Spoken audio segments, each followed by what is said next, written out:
खबरों की शुरुआत करते हैं इस वक्त की बड़ी खबर के साथ। पंजाब के पटियाला में दो ग्रुप के बीच पुरतशद्दुद झड़प का वाक़या पेश आया।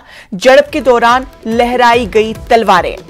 झड़प के बाद इलाके में पुलिस की भारी नफरी तैनात की गई। जुलूस निकालने को लेकर दो ग्रुप में हुआ तनाजा।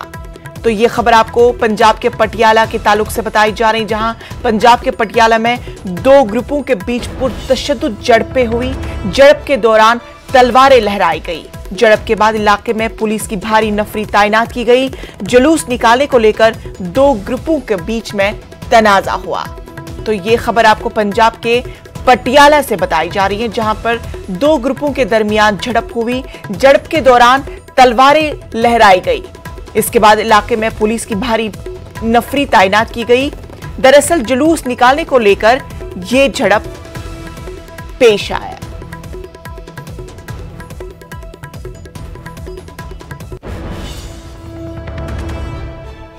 यह खबर आपको पंजाब के पटियाला के ताल्लुक से बताया जा रहा है, जहां पटियाला में दो ग्रुपों के बीच पुरतशद्दुद झड़प का वाक़या पेश आया। झड़प के दौरान तलवारें लहराई गई। झड़प के बाद इलाके में पुलिस की भारी नफरी तैनात की गई। जुलूस निकालने को लेकर दो ग्रुपों के बीच तनाजा हुआ था।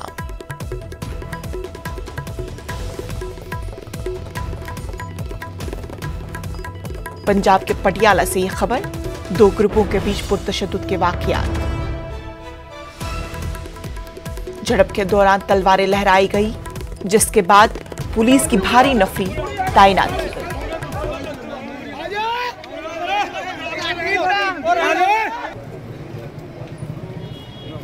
दरअसल ये वाक़या जुलूस निकालने को लेकर दो ग्रुपों में तनाजे को लेकर हुआ, जिसके दौरान तलवारें भी निकाली गई। उसके बाद पुलिस की भारी नफरी को तैनात किया गया। आप देख सकते हैं कि किस तरह से यह वाक़या पेश आया। आपके टीवी स्क्रीन पर तस्वीरें हम आपको अभी दिखा रहे हैं कि किस तरह से वहां पे लोगों की कतारें हैं। लोग अपने छतों से पत्थर फेंकते हुए नजर आ रहे हैं और पुलिस की बरवक्त कार्रवाई से ये वाक़या थोड़ा थम सा गया है। लेकिन आप देख सकते हैं कि किस तरह से सिख बरादरी के लोग अपनी तलवारें लेकर सड़कों पे गुजरते हैं, सड़कों पे दौड़ते हुए नजर आ रहे हैं।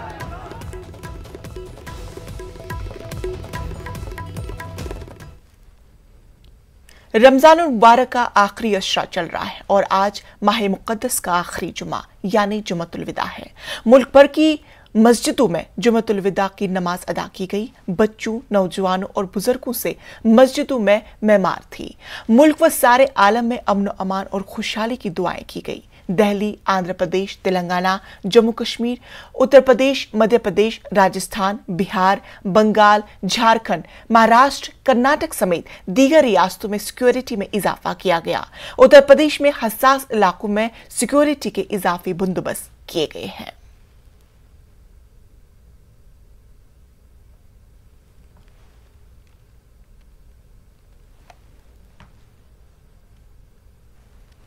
रमजान मुबारक का आखिरी अशरा चल रहा है और आज माह मुक़द्दस का आखिरी जुमा यानी जुमतुल विदा है।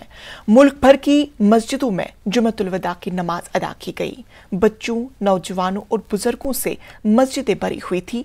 मुल्क व सारे आलम में अमन अमान और खुशहाली की दुआएं मांगी गई।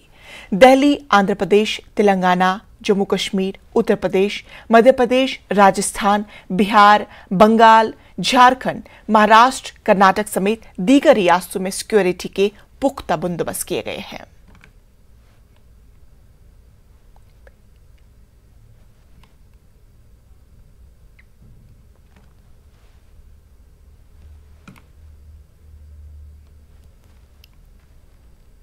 माह रमजान के आखिरी जुम्मे के मौके पर भोपाल की मसाजिद में नमाज का खुसूसी एहतिमाम किया जा रहा है।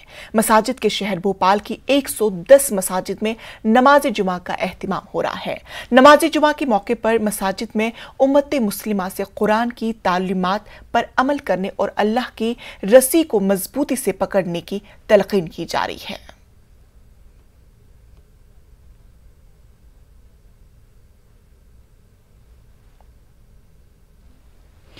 आलमी यौमिल कुदस की मुनासिबत से तंजीमुल मुकातिब की जानिब से आस्ताने मोहल्ले मागाम से रैली बरामद हुई। इस रैली में हजारों की तादाद में लोगों ने शिरकत करके फलस्तीन और क़ब्ले अवल बैतुल मुक़द्दस की बाजियाबी और उनके साथ इजहार यकजहती का इजहार किया। ये रैली ईदगाह में इख्तिताम पजीर हुई।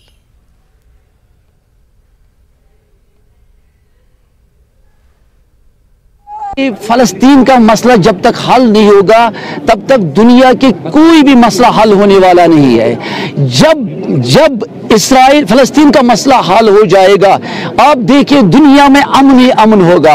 अब सिर्फ फलस्तीन से मखसूस नहीं है, यौम कुद्स आलमी इस्लाम का दिन है, यह तमाम मुस्तज़फ़ीन से मुंसलिक है। तो इस वक्त की बड़ी खबर आपको बता दें, दिल्ली की शाही जामा मस्जिद के इमाम ने खुतबे के दौरान जाहिर की फिक्र, मुल्क के मौजूदा हालात पर फिक्र का किया इजहार। मुल्क में जुलूस हमेशा निकालते रहे, इमाम बुखारी का इस तरह से बयान सामने आया है। इमाम बुखारी ने कहा कि मुल्क में नफरत की दीवार खड़ी की जा रही है। मैं जल्द पीएम और वजीर दाखिला से इस ताल्लुक से मुलाकात करूंगा। इमाम बुखारी की जानिब से इस तरह का बयान पेश आया है। दिल्ली की शाही जामा मस्जिद के इमाम ने खुतबे के दौरान फिक्र का जिक्र किया कि मुल्क के मौजूदा हालात पर उन्होंने फिक्र का इजहार किया। मुल्क में जुलूस हमेशा निकलते रहे हैं। इमाम बुखारी का इस तरह से बयान आया है। इमाम बुखारी का कहना है कि मुल्क में नफरत की दीवार खड़ी की जा रही है और वो इस ताल्लुक से जल्द ही वजीर आजम और वजीर दाखिला से मुलाकात करेंगे।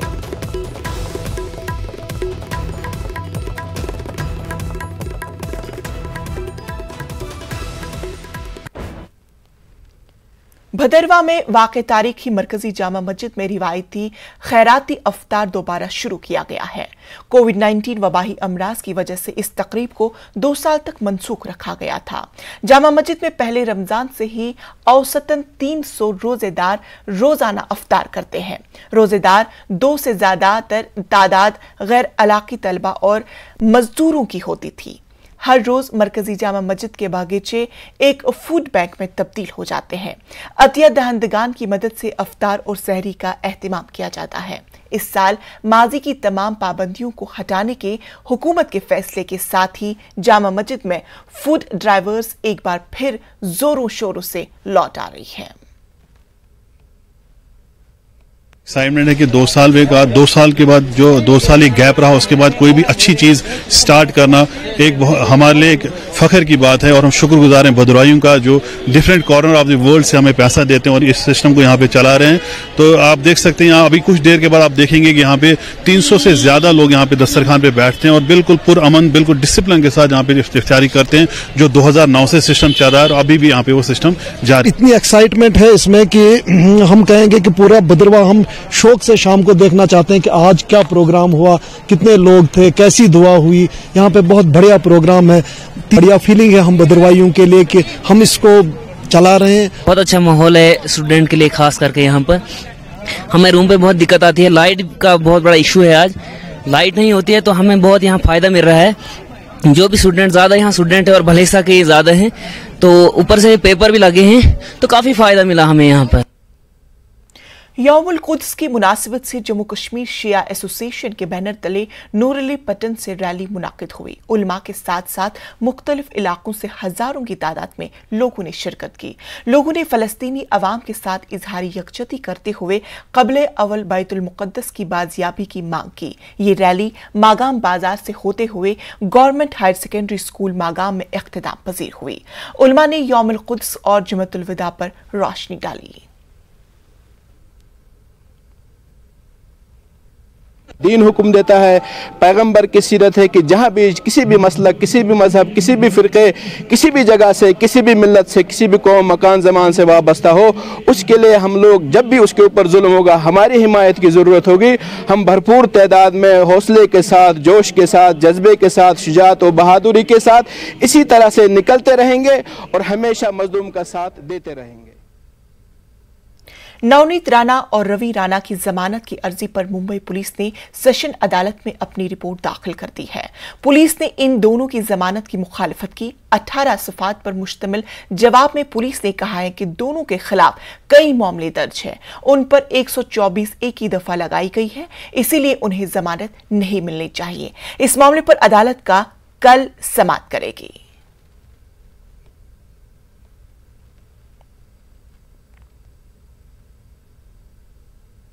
कोयले की कमी के सबब अब बिजली की किल्लत का सामना है। दिल्ली के वजीर सत्येंद्र जैन का कहना है कि बेशतर थर्मल प्लांट्स के पास कोयले का बैक नहीं है, जबकि उनके पास 21 दिन का बैकअप होना चाहिए था। बिजली जो है, बिजली पावर प्लांट में बनाई जाती है। पावर प्लांट में बिजली बनेगी। दिल्ली के पीपीएस हैं सबके साथ। आज तक हमने बिजली को संभाला हुआ है। अगर मान लो जिस पावर प्लांट में 24 घंटे की बिजली कोयला है, अगर वो कोयला खत्म हो गया तो बिजली बंद हो जाएगी। परंतु सबसे बड़ी बात है तो केंद्र सरकार से रिक्वेस्ट करो ना कि भाई कोयला पहुंचा दे, रैक्स लगा दें, रेलवे के थ्रू उनको पहुंचा दे। वो ज़्यादा अच्छा सोल्यूशन है रादर देन कि हम उसकी तैयारी करें। मैं पूरे देश में मैं बता रहा हूँ जो पावर प्लांट्स हैं उनमें कोयला नहीं है। आप चाहें तो वेबसाइट पर जाके चेक कर सकते हैं। उसमें जो 21 दिन का होता था, 1-1 दिन का बचा है। तो ये तो जो बनाने वाले हैं केंद्र सरकार को ही देखना है। इसमें तो देखो, मैं तो क्या कह रहा हूँ, बिजली बनेगी और हमें मिलती रहेगी, कोई दिक्कत नहीं है। अगर पावर प्लांट शटडाउन होगा तो बिल्कुल दिक्कत आ सकती है। ब्रेक के बाद इस्तकबाल। मुल्क में पड़ रही शदीद गर्मी के दरमियान महकमे मौसमियात ने राजस्थान, हरियाणा, उत्तर प्रदेश, ओडिशा के लिए ऑरेंज अलर्ट जारी किया है। मुल्क के कुछ हिस्सों में दर्जे हरारत 45 डिग्री सेल्सियस से ज्यादा रिकॉर्ड की गई है। वहीं दिल्ली में फिलहाल लोगों को गर्मी से राहत मिलने के आसार नजर नहीं आ रहे हैं। 3 या 4 मई के दौरान कुछ मकामात पर हल्की बारिश की पेशनगोई की गई है। गर्म हवाओं और लू से बचने के लिए एहतियाती तदाबीर इख्तियार करने की लोगों को सलाह दी गई है। देश भर में गर्मी अपना रिकॉर्ड तोड़ रही है और इस बढ़ती गर्मी के चलते कई तरीके की समस्याएं भी लोगों को सामने आ रही हैं। इसी पूरे मसले पर हमारे साथ बात करने के लिए मौजूद हैं आरएमएल हॉस्पिटल के सीनियर डॉक्टर राजीव सूद। राजीव जी, जिस तरीके से लगातार एक टेम्परेचर बढ़ता जा रहा है, ऐसे में लोगों को भी काफ़ी ज़्यादा परेशानियां हो रही हैं।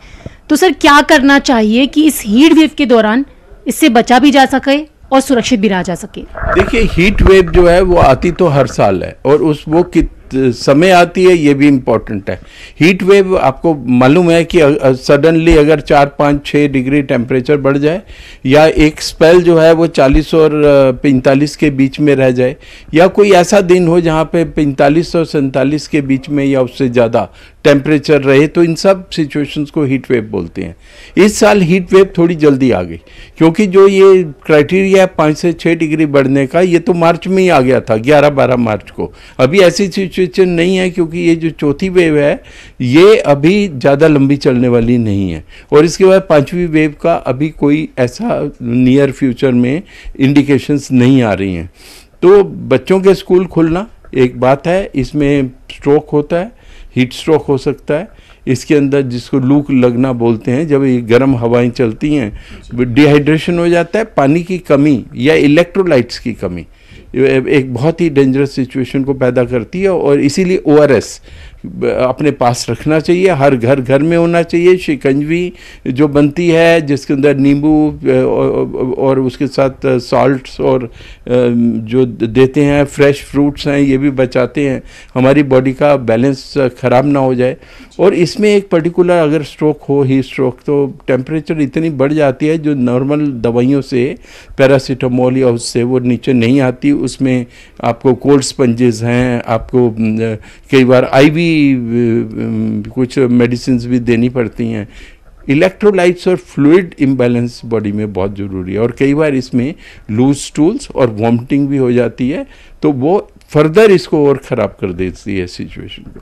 तो इन सब को कंट्रोल में रखने के लिए और सीधी धूप से बचना है। बाहर जो स्पेशली आजकल एयर कंडीशनड हैं या कूलर में या पंखे में लोग बैठे हैं, और सडनली एक्सपोजर्स जो है बाहर जाके उनको होना और लंबे टाइम तक होना, उससे कभी भी अटैक हो सकता है। बच्चे काफ़ी नाजुक हैं, ओल्ड एज वाले भी जिनको कोमोर्बिडिटीज़ हैं उनको प्रिकॉशंस रखनी पड़ेगी। तो आपने देखा, ये थे हमारे साथ बात करने के लिए सीनियर डॉक्टर राजीव सूद, जिनका कहना है कि जिस तरीके से हीट वेव चल रही है, ऐसे में जब तक बेहद ज़्यादा ज़रूरी ना हो तब तक बाहर ना निकले, और अगर निकले भी तो खासकर गर्मी से बचने का उपाय ज़रूर करते रहें। और साथ ही साथ जिस तरीके से कोविड के मामले बढ़ रहे हैं, ऐसे में पैनिक होने की जरूरत नहीं है बल्कि जागरूक रहने की जरूरत है।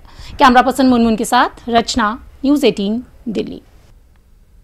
शाहीन बाग से हीरोइन की जब्ती के मामले में एनसीबी की तहकीकात जारी है। एजेंसी की टीम आज शाहीन बाग पहुंची। इस मामले में अभी तक एक मुलजिम को एजेंसी ने गिरफ्तार कर लिया है और अदालत ने 14 दिनों की तहवील मांगी गई है। एनसीबी को फिलहाल अदालत का हुक्मनामा मौसूल नहीं हुआ। उधर जराये के मुताबिक इसी मामले में एनसीबी उत्तराखंड, पंजाब और हरियाणा में बड़ी कार्रवाई कर सकती है। शाहीन बाग से 50 किलो हीरोइन, 30 लाख नकद समेत दीगर अशिया बरामद की गई थी।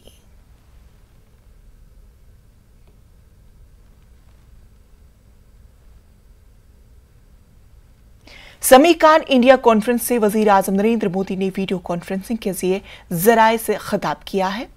उसके जरिए खिताब किया। पीएम ने कहा है कि सेमी कंडक्टर अहम किरदार अदा करते हैं। आलमी सेमी कंडक्टर सप्लाई चेन में अहम रोल अदा करना हमारा मकसद है। Such a conference is being held in India. After all, semiconductors are playing a critical role in the world in more ways than we can imagine. It is our collective aim to establish India as one of the key partners in global semiconductor supply chains. We want to work in this direction based on the principle of high tech, high quality and high reliability. Friends, I see 6 reasons for India being an attractive investment destination for semiconductor technologies. First, we are building the digital infrastructure to connect over 1.3 billion Indians. You have all heard of India's financial inclusion, banking and digital payment revolution.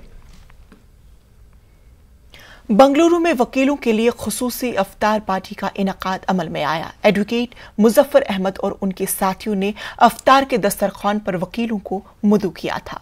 Shivaji Nagar के रुकन assembly Rizwan Arshid, Bengaluru advocates association के सदर विवेक रेड्डी और कई अहम वकला ने इस अफ्तार पार्टी में शिरकत की। मौजूदा हालात के पेश नजर समाज में अमन व इत्तेहाद को फरोग देने की जरूरत पर जोर दिया गया। वकीलों ने मुस्लिम तबके से अपील की कि वो कानून की जानकारी रखे। समाज में कोई भी नाखुशगवार वाक़या पेश न आए तो वो वकीलों की मदद और रहनुमाई हासिल कर ले। जहाँ पे इंसान को इंसान से लड़ाया जा रहा है, भाई को भाई से भिड़ाया जा रहा है, ऐसे वक्त पे आपने एक ऐसा मौका बनाया है जहाँ पे भाई भाई से मिल सकता है। हिंदू मुस्लिम सब भूलकर हम इंसान हैं, एक खुदा के बंदे हैं, एक ही माँ के बच्चों की तरह यहाँ पे खड़े हुए हैं। तो ये पैगाम आम करना बहुत ज़रूरी है। हमारा जीवन में वो रियल अफेक्शन, रियल ब्रदरहुड, उसका संदेश लेके समाज को जाना है। वो इधर से वो मैसेज जा रही है। मुजफ्फर जी सभी को बुला के, रिजवान जी हम सभी को बुला के इकट्ठा करके एक अद्भुत इफ्तियार पार्टी दे के वो संदेश दे दिया है। इसका पीछे हमारा इंटेंशन ये है कि एडवोकेट्स में कोई मुस्लिम, हिंदू, क्राइस्तव ऐसा क्या भी डिफरेंस नहीं है।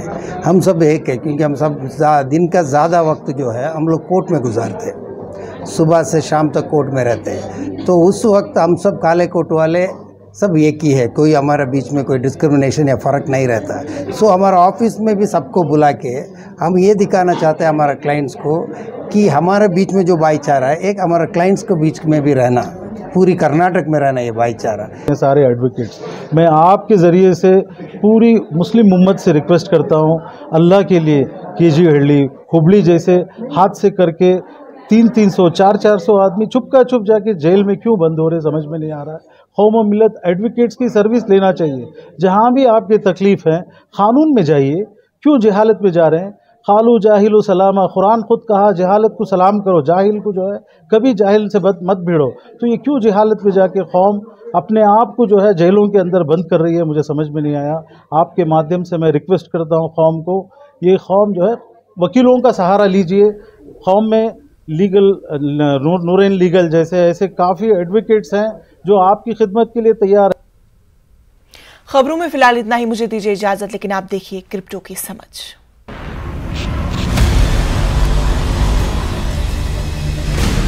ZPay and News 18 Network present crypto की समझ।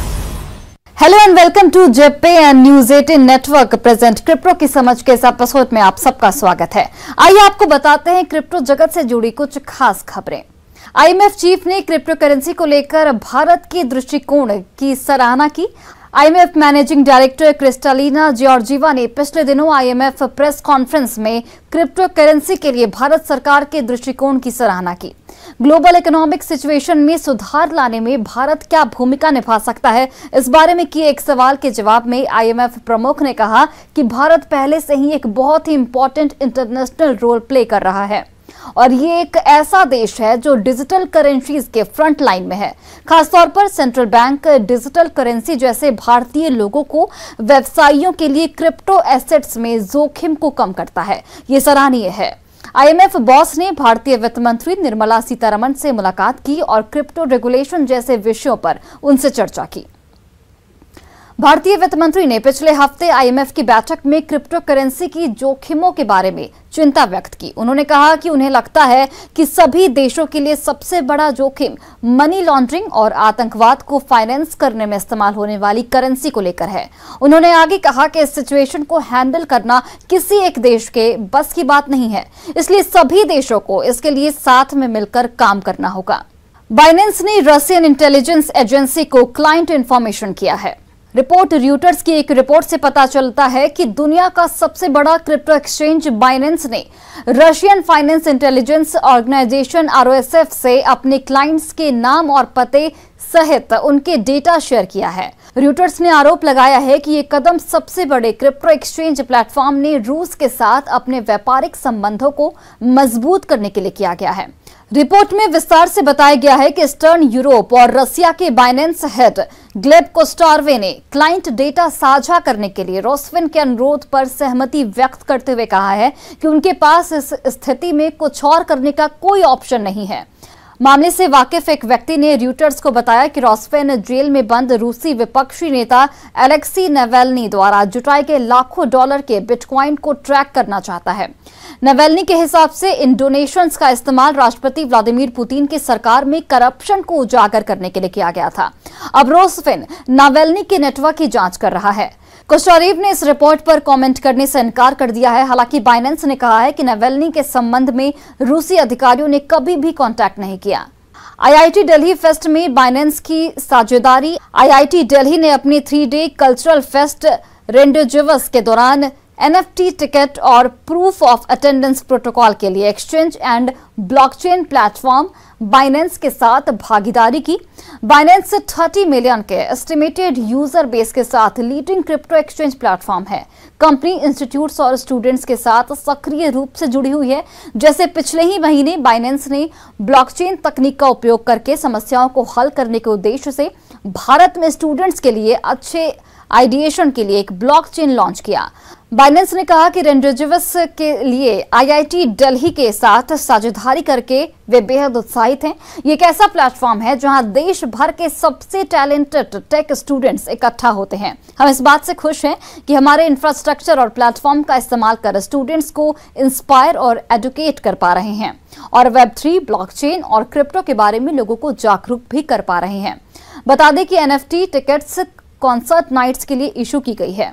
तो क्रिप्टो की समझ के इस एपिसोड में आज के लिए बस इतना ही। क्रिप्टो से जुड़ी कुछ और खबरों और जानकारी के साथ नेक्स्ट वीक फिर से आपसे मुलाकात होगी। Till then take care.